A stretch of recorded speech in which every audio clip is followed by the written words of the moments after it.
History doesn't begin when the victors arrive. It begins long before the ships touch the shore. This is the story they don't want you to remember. The story of how a land already full of people, nations, and civilizations was taken. Welcome to the series, How America Was Stolen. Before anyone called this place America, before the borders, before the flags, before the myth of discovery, there was already a world here.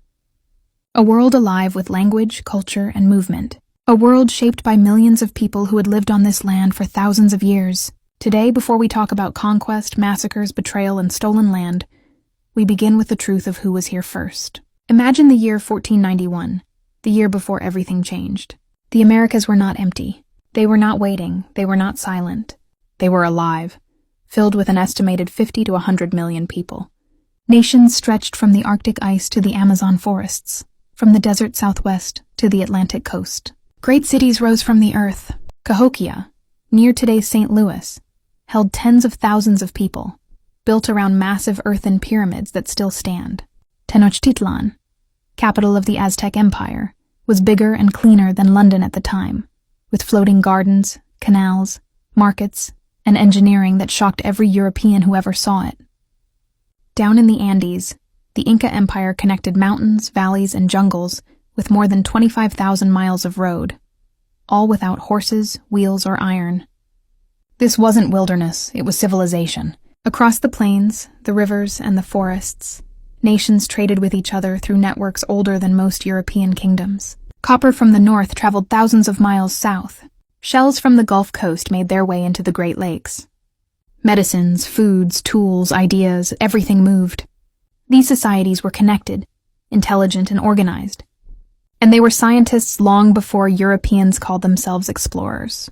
They grew food suited to every region: corn, beans, squash, crops engineered by indigenous farmers through centuries of experimentation. They irrigated deserts. They burned forests intentionally to control the land. They built fishing systems and agricultural terraces that fed entire nations. Nothing here was accidental. Everything was created with purpose.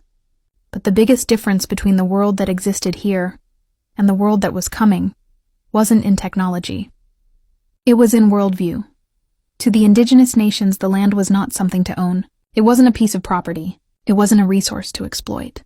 The land was alive, sacred, relational. You didn't take from the land without giving something back. You didn't own the river owned you. You didn't conquer the mountain chose whether you survived. To the Europeans who would soon arrive, land was something else entirely.